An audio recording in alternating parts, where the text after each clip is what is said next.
मैं जो कर्म करता हूं उसके लिए जिम्मेदार कौन? जो भी हो, चाहे अच्छे कर्म हो या बुरे हो कर्म हो, उसके लिए जिम्मेदारी कौन? जब तक व्यक्ति में मैं है तब तक वह जो कर्म करता है उसके लिए वह खुद जिम्मेदार। और जब का व्यक्ति जब स्वयं को उस विराट पर छोड़ देता है, अब बोलता है अब जो भी करे वो परमात्मा की मर्जी, जहां पे उसका मैं गिर जाता है वहां पे कुछ नहीं बचता, शेष बचता है जीरो। अहंकार शून्यता, जहां पे अहंकार भी नहीं, जहां पे मैं भी नहीं, ना अच्छे कर्म में ना बुरे कर्म में। अब सृष्टि है बची है बस, तो जो चाहे मुझसे करवा ले। जब वह ऐसा कहता है, उस विराट में विलीन होता है, तब उसका जो कर्म है उसके लिए वह जिम्मेदार नहीं, वो चाहे कर्म अच्छा हो या बुरा। जैसे कि एक बच्चा अपने बाप का हाथ पकड़ चलता है। अब बाप ने हाथ पकड़ा है छोटे बच्चे का, अगर बाप हाथ छोड़ दे और बच्चा गिर जाए तो जिम्मेदारी किसकी? जिम्मेदारी बाप की। लेकिन जब बच्चा खुद ही हाथ छोड़ के भागने लगे और गिर जाए तो जिम्मेदारी उस बच्चे की है, बाप की नहीं।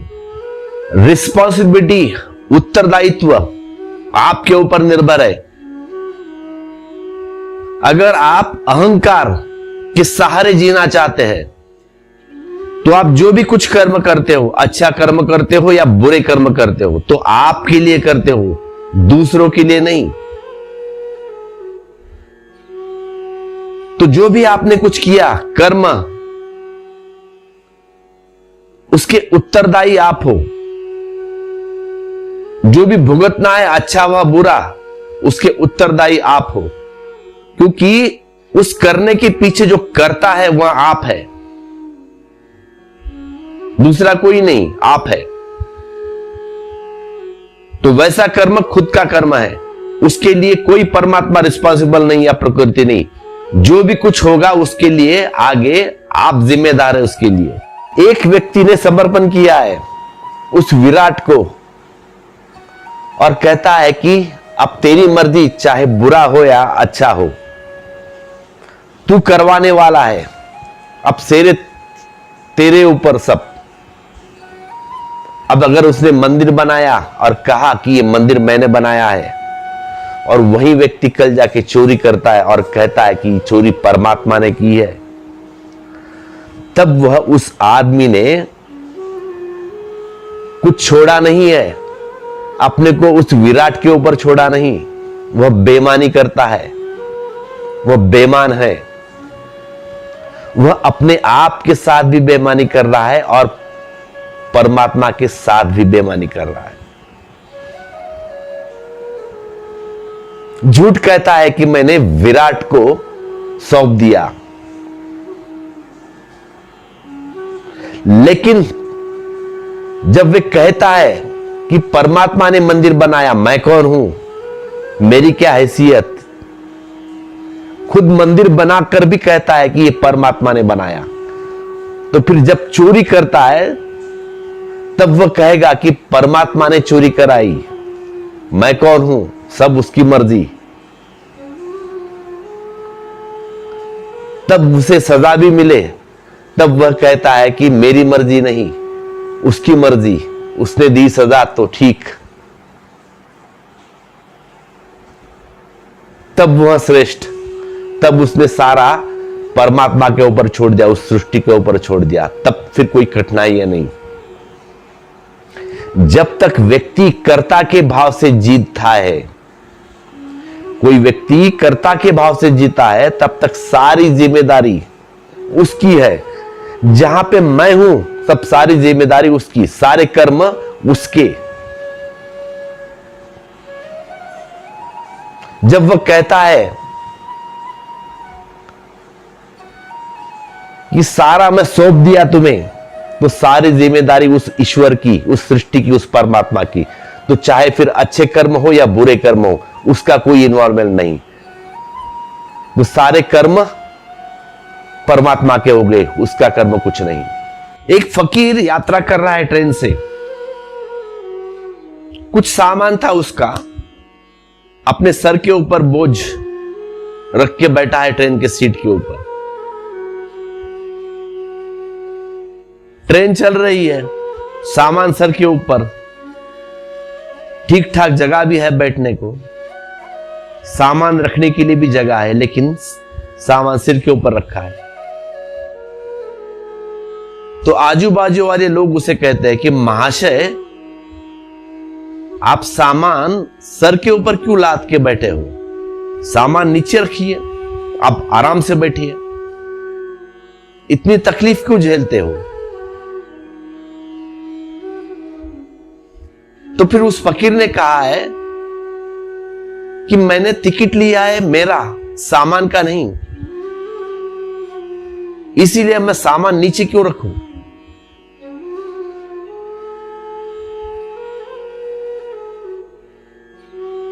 तो लोग आश्चर्य से हंसने लगे, कहने लगे उसे, अगर आप सामान भी सर के ऊपर रखे हो, उसका बोझ ट्रेन पर तो गिरने ही वाला है, क्योंकि आप उस पे बैठे हो और आपके ऊपर, सिर के ऊपर बोझ है, वजन तो वैसे ही गिरने वाला है। तो कृपा करके नीचे पोटली रखिए, आप आराम से यात्रा कीजिए।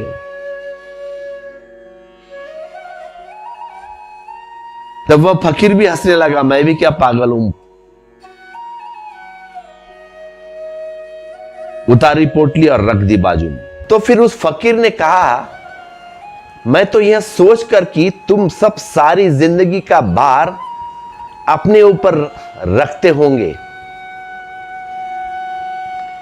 ऐसे सब भार परमात्मा आप पर है, लेकिन मकान बनाओगे तो कहोगे मैंने बनाया, कार लोगे तब कहोगे मैंने ली, बोझ तुम अपने ऊपर रखोगे। इसीलिए मेरी जो पोटली है, मेरा बिस्तर है, अपने सिर पर रखकर बैठा कि तुम्हारे बीच यही संगत होगा। लेकिन तुम बड़े ज्ञानी हो, आप सब बड़े ज्ञानी हो, अच्छा हुआ। इस फकीर ने हम सब की मजाक की, हम सब की मजाक की, गहरी मजाक की, और हृदय के गहरे घाव को छूने की कोशिश की है।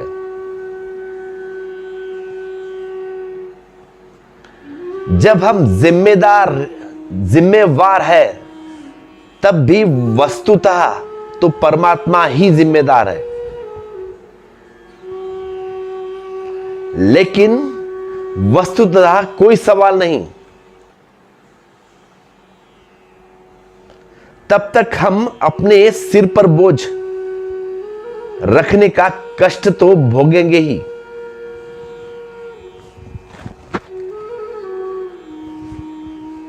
ट्रेन भला ही पूरे बोझ को ढोती हो, लेकिन जो आदमी पेटी अपने सिर पर रखे हुए है, वह तो वजन ढोएंगे ही, तकलीफ तो भोगेंगे ही, होगी। और सिर पर पेटी गिर पड़े तो हाथ पैर उसका टूटेगा ही। इस बात के होते हुए भी कि ट्रेन पूरा बोझ ढो रही है, ढोती है ना, तुम जो भी सामान लेके बैठते हो। विराट सब चीज के लिए जिम्मेदार है, लेकिन एक बात ध्यान रहे, विराट से समझौता नहीं हो सकता, कॉम्प्रोमाइज नहीं हो सकता विराट से। आप ऐसा नहीं कह सकते कुछ के लिए मैं जिम्मेदार और कुछ के लिए तुम जिम्मेदार, कुछ के लिए मैं जिम्मेदार और कुछ के लिए परमात्मा जिम्मेदार। अच्छा किया तो मैं जिम्मेदार और खराब किया तो परमात्मा जिम्मेदार। सारी जिम्मेदारी तुम्हें लेनी होगी, जो बुरा हो या अच्छा हो। ऐसा नहीं चलेगा आधे उसके ऊपर आधे उसके ऊपर। या तो सब छोड़ दो विराट के ऊपर, या तो फिर सब ले लो अपने ऊपर। अहंकारी सब अपने ऊपर रखकर चलता है, अधार्मिक सब अपने ऊपर रखकर चलता है, लेकिन धार्मिक सब उस पर छोड़ देता है। लेकिन टोटल अब इसमें रत्ती भर भी बचाया नहीं कुछ। जो भी कुछ कर्म हो सब उसके ऊपर, चाहे अच्छा हो या बुरा सब उसके ऊपर। तो दोनों बातें ही दो तलों पर सही है। जहां तक आम आदमी का संबंध है, वह हर चीज के लिए खुद जिम्मेदार है। मैं आम आदमी की बात कर रहा हूं, हर चीज के लिए खुद जिम्मेदार होता है।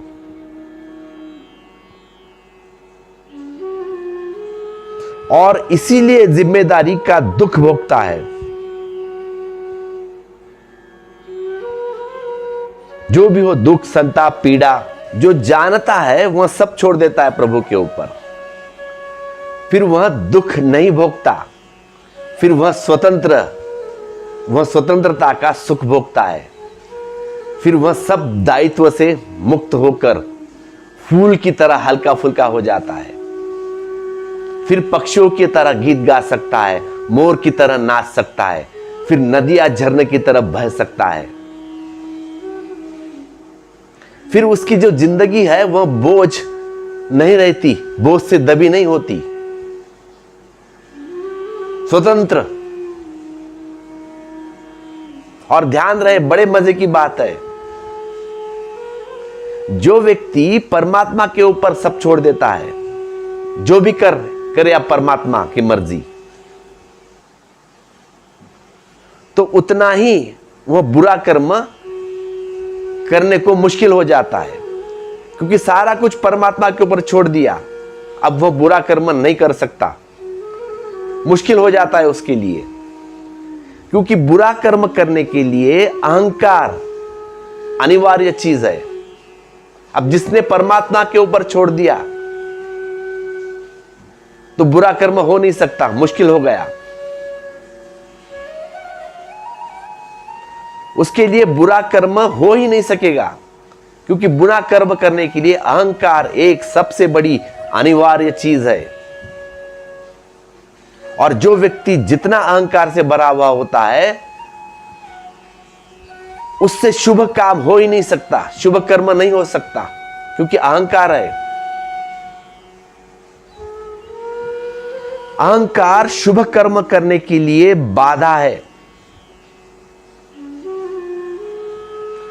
तो इसीलिए खुद पर जिम्मा लिया हुआ आदमी पाप की गठरी लेके चलता है सिर के ऊपर, क्योंकि जिम्मा मेरा है, कर्म मेरा है। तो जो भी अच्छा हुआ तो मेरा होगा, बुरा होगा तो मेरा होगा। तो पाप की गठरी सर पे लिए होगा। फिर वो आपने सुना है क्या, पुण्य की कभी गठरी होती है? गठरी तो हमेशा पाप की होती है।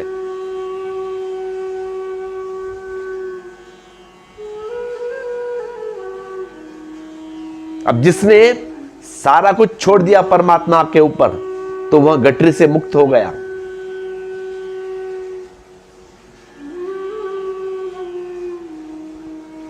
जो व्यक्ति सब कुछ परमात्मा के ऊपर छोड़ दिया, वह हवा की तरह हल्का हो गया, एकदम पानी की तरह सरल, स्वच्छ।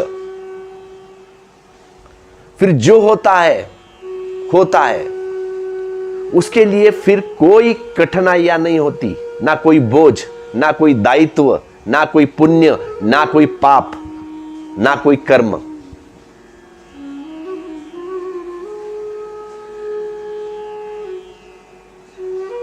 कोई कर्म नहीं, सारा कुछ परमात्मा कर रहा है।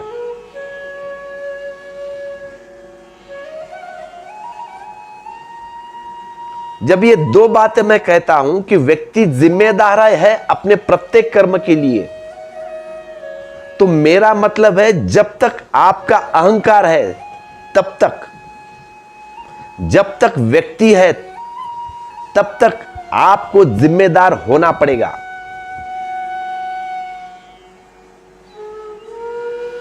व्यर्थ ही आप जिम्मेदार है।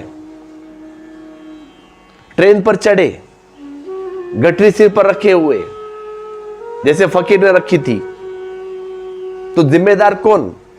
परेशानी किसकी? परेशानी तो आपकी है ना, ट्रेन की कोई परेशानी नहीं। नाहक आप अपने को परेशान कर रहे, व्यर्थ हो गए।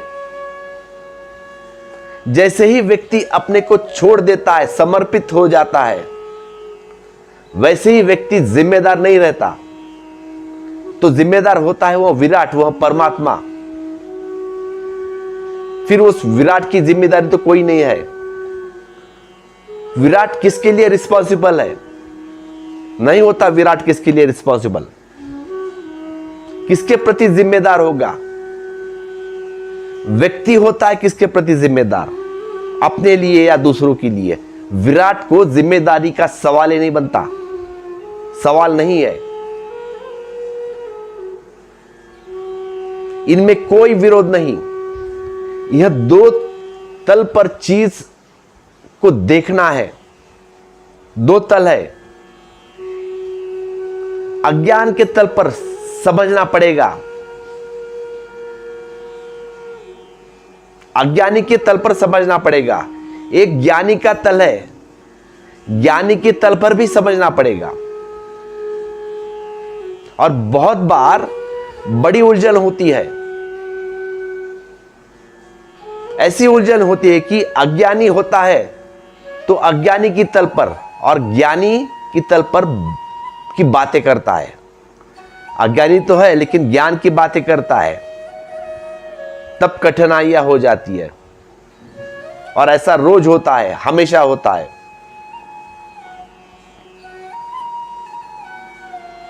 क्योंकि ज्ञान की इतनी बातें थी,